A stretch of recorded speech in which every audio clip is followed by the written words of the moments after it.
நானதேது நீயதேது நடுவி நின்ற தேதடா கோனதேது குருவதேது கூரிடம் குலாமரே ஆனதேது வழிவதேது வப்புறத்திலப்புறம் ஈனதேது ராம ராம ராமவென்ற நாமமே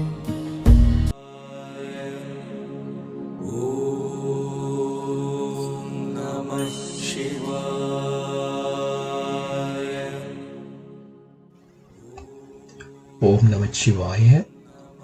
நானதேது நீயதேது நடுவில் நின்றதேதடா. நான் என்று ஆனது ஏது, நீ என்பது ஏது, ஞாமாகி நமக்குள் நடுவாக நின்றது என்ன?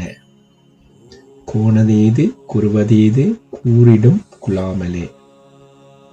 கோணதேது, கோன் என்றால் ஒரு அரசன் அல்லது ஒரு பெரியவன். இதுதானே கோணாகி இவ்வுடலை ஆட்சி செய்வது எது? குருவதேது எது என்றால் குருவாக அமைந்திருப்பது எது? அது எது என்பதை கூறிடுங்கள் எம் குலமக்களே என்று கூறுகின்றார் சிவாக்கியர். அத்தோடு ஆனதேது அழிவதேது அப்புறத்திற் அப்புறம். ஆனதென்றால் ஒரு பிறப்பு எடுக்கின்ற அந்த ஆதியான பொருள் இது. அழிவதேது அந்த உடல் அழிந்து கொண்டு போவது ஏது? அழிவதேது அது நம் உடம்பில் அழியாத பொருளாக நின்றது எது? அது நம் உடம்பிலேயே அப்புறத்துக்கு அப்புறமாய் நின்ற உடல் அழிந்த பிறகு கூட வருவது எது? இப்ப நாங்கள் உடம்பு ஒன்று புறப்படுக்குதுன்றால் அது என்ன? அழிகின்றதென்றால் அது என்ன? அப்புறத்தில் அப்புறம் அழிந்துவிட்ட அந்த உடம்பிலிருந்து ஏதோ ஒன்று வெளியே நின்று எம்முடன் வந்து கொண்டிருக்கிறது.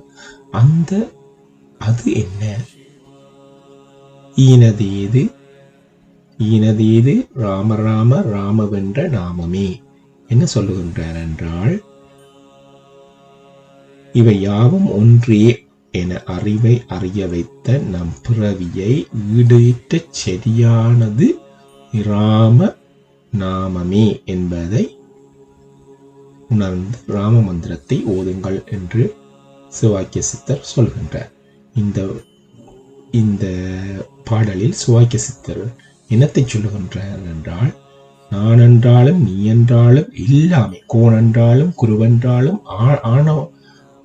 புறப்பெடுப்பதென்றாலும் அழிவதென்றாலும் எல்லாமே இந்த ராம நாமம் அதுதான் ஒரு மூலப்பொருள் என்று சொல்லுகின்றார்.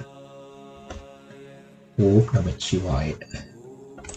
ஓம் நம சிவாய.